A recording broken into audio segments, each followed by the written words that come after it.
Hi, my name is Ross Turquato with Control Concepts for Law Enforcement.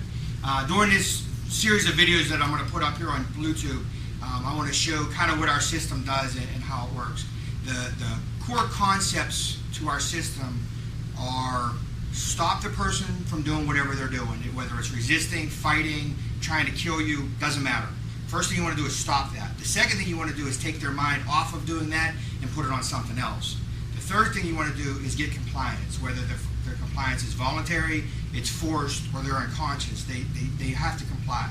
And I know that sounds simple, and I'm sure everybody thinks their system does that, but I've seen a lot of defensive tactics techniques and a lot of systems that truly don't do that. When you stop their attack, it has to be in one motion because it's too dynamic. When you take their mind, it may be at the same time, it may be right afterwards. So I'm going to show you a couple things here. This technique, I'm going to demonstrate what we teach for handgun retention from a front holster grab. Everyone understands you got to redirect and parry and all that, but that doesn't work. So he's going to grab, and as he grabs on. The first thing I'm going to do is grab his hand and grab his elbow, and that stops him from pulling my gun out. If he tries to bend his elbow, then he can't get it. I can lock him up. Second thing I want to do is take his mind. I wrap underneath his arm, I snap my hips back, and I try to break his elbow or dislocate his elbow. From there, I'm going to get compliance. I'm going to drive him backwards, head to the ground. I'm going to roll him over into a handcuffing position, and I'm going to come in here. If he's still fighting, he's not under compliance, I'm going to make him stop fighting. Whether it's voluntary force or he's unconscious, he will stop fighting before I try to handcuff him. And that's the key. A lot of officers get hurt in this trying to handcuff people that are still fighting. Back up. He grabs with the other side. Again, he grabs. I'm going to lock down on his hand. I'm going to lock down on his elbow. And then he can't get his hand loose. He's tight here. I reach through, I grab my shirt, I grab my vest up here nice and high, and I'm going to snap my hips and try to break his elbow.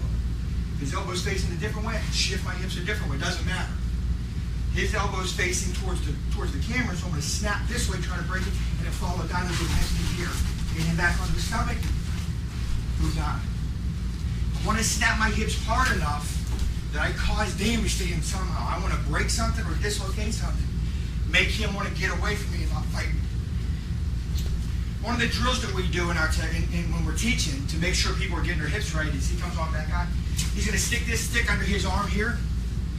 I'm going to lock it into my gun. This simulates his hand. So again, I grab down on his hand. I grab his elbow. I wrap here. I make sure I thrust my hips. And I snap it. That's what I want to happen to his elbow. I want it to break off or dislocate or whatever it's going to do. Okay? By doing that, you see the force that's generated by the hips going backwards. It's not just lifting up. He comes back out. Again, he grabs with the same side. I grab here, I grab here. If I just lift up, I'm not really getting anything. It's when I snap my hips backwards that I can hyperextend and dislocate his elbow.